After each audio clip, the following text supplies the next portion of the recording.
Welcome to the MUFG Global Markets Podcast.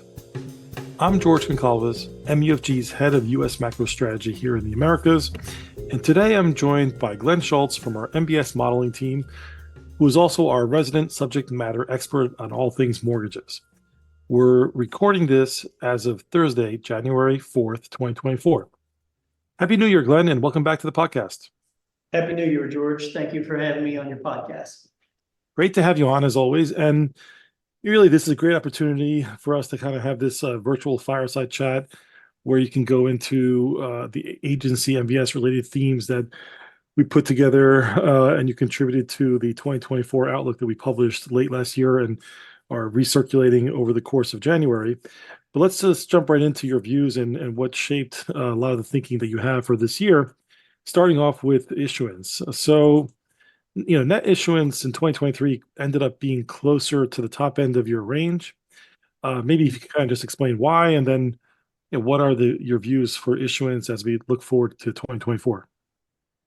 Yeah, so we were pretty good on our net issuance forecast. So we did come in right at the top end of the range, right around 400 billion. I think as we move into 2024, we'll probably get a little bit of relief in terms of the 30-year mortgage rate. That's going to help issuance somewhat.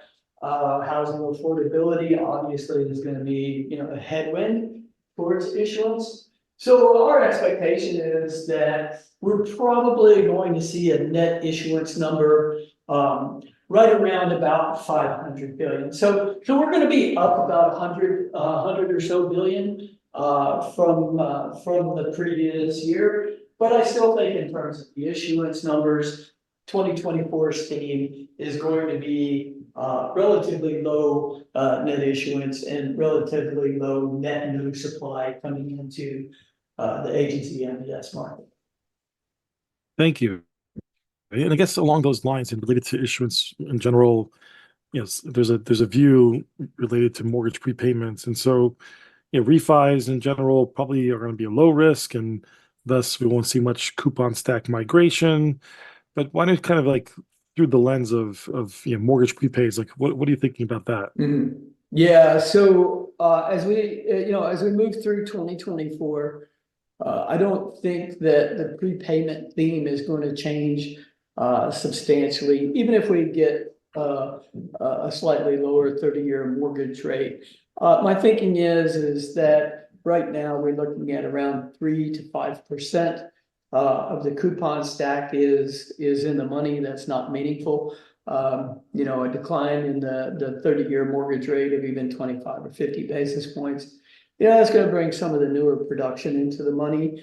But overall, that's not of the amount that I would consider to be, refinance wave or even mini refinance wave. So, we're still dealing with a coupon stack that is what I call, triple deep out of the money, where we're looking at, parts of the coupon stack that are as much as, 200-300 basis points out of the money. So as a result, it's really going to be a turnover dominated theme.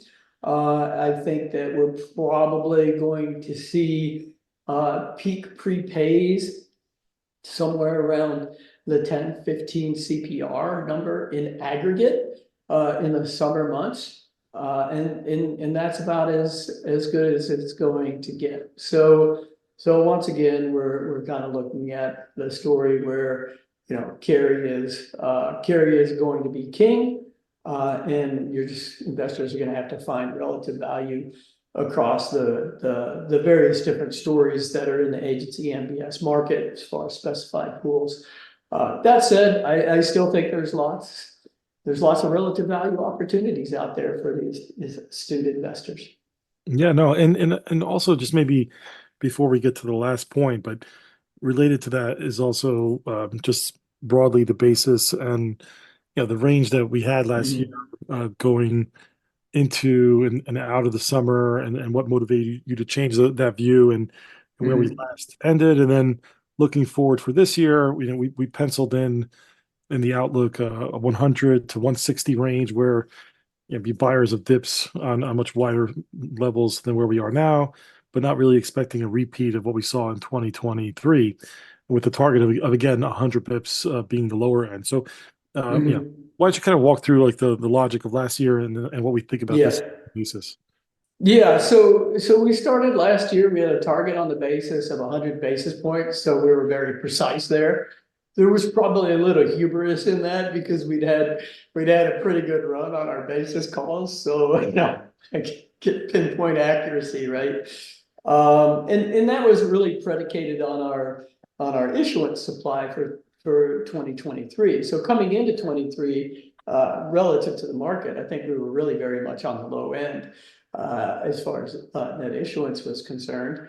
And that led us to believe that we would have a much tighter basis moving through 23. Now, that was materializing and developing really well going into the first quarter. But by the time we hit the end of the first quarter, we entered the regional banking crisis. Of course, that brought essentially portfolio supply onto the market. The basis widened. And generally the way that we think about the basis is, once you get to like 180 and get higher than that, it's really a sign that the market is in distress, usually a liquidity event, things of that nature.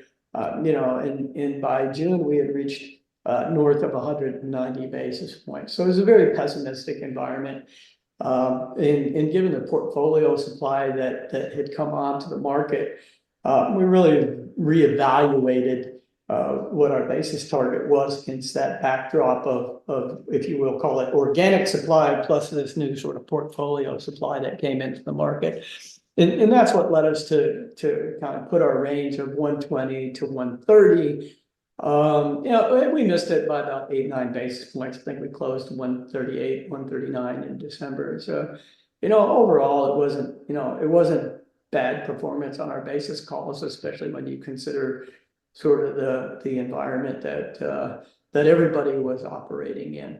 And now I do think that, we probably are going to have a bias downward in the basis. That being said, there's going to be probably blips and opportunities for investors to enter the market on the cheap side. But it's not going to be 190, right? It's going to be more like you said, 160 when it cheapens out or something like that. But I do think that we'll track into the 100 basis points by the end of 24. Oh, great. And obviously we're in agreement there. And I think it's one of the better risk rewards relative to how tight credit spreads are. And even, mortgages can keep up with treasuries in a rally here if that were to happen. Let's kind of go to the last question. Glenn, let's take a step back, back in time and think about this thing.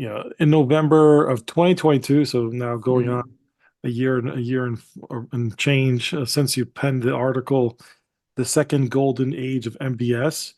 And so, we're just kind of wondering if you still hold that thesis, and if so, why, and if not, why not? And again, related to all of that, and we just heard a little bit about your view on the basis and the backdrop on issuance and prepayments and so forth, and sector themes. How has the second golden age of MBS, how has that aged itself?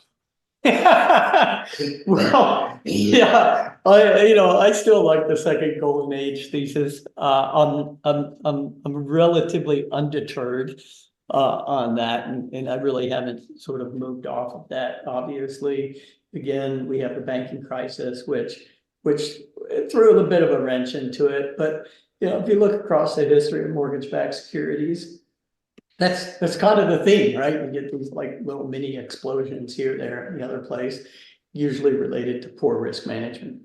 But I do think that we are still looking toward a sort of second golden age of mortgage-backed securities, and part of that thesis is really based upon the breadth and the depth of the coupon stack. I mean, I can't recall a time where the coupon stack went from 1.5 up to 7, right? And so the breadth of the stack there really is going to create, relative value opportunities for people to exploit. And when I refer to it as in terms of the depth, I'm not really thinking about it in the sense of issuance or those types of things. I'm just thinking about the number of stories that, that have been cultivated, over time. Some stories will persist and some stories will begin to wane, right? So for example, the 125 LTV story will wane over time because that was a creation of really the financial crisis, which, now is 14, 15 years, behind us. So, those stories will go, new stories will likely rise. And so I do think that we're on the cusp of kind of that second golden age, but it's like anything else in the economy. It's not without its speed bumps. So it'll take time to see and manifest. And so that does underpin a lot of what we're thinking in terms of where the basis is heading, where the basis is going to go in this rate environment. And I think that, that looking at that 100 basis point target for 2024 will be a bit of the fruition or beginning of that second golden age. So it maybe was delayed on the start, but it was not taken off of the table just because of that regional banking crisis. Well, yeah, well, thanks for that, Glenn. And I generally agree that, this more opportunities is obviously better and great for RV opportunities. And again, we're living in a new world where I don't think rates are going to go right back down to zero unless something really materially changes on the outlook. But at the same time, we'll probably see more, larger swings in rates and spreads, and that's going to create a lot of opportunities. And so it is maybe a second golden age of just in general fixed income, more trading opportunities. We'll wrap it up there. I mean, thanks again, Glenn. I really appreciate you coming on and kind of going through these questions and your thought process. We'll have you back on hopefully soon. Yeah, definitely. It's my pleasure. I always enjoy coming on and joining you on your podcast. Great. Well, again, I encourage our listeners that if you haven't had a chance, and our clients that receive the actual deck, the U.S. Desk Strategy Report from me and the team with Glenn's contribution on the mortgage side, it's called the 2024 U.S. Outlook Getting Back in Sync, ? Yeah, where you'll find further details as well as some of the supporting charts that Glenn was referring to. We also like to remind our listeners, if you're not receiving our strategy reports directly, please email myself or your MUFG sales coverage to get on email or Bloomberg. And thank you again for listening to the MUFG Global Markets Podcast. Rate and review and subscribe on Apple, Spotify, or wherever you get your podcasts. And reach out to your MUFG sales rep for any further information. Check back soon for more insights from the Global Markets Research Team.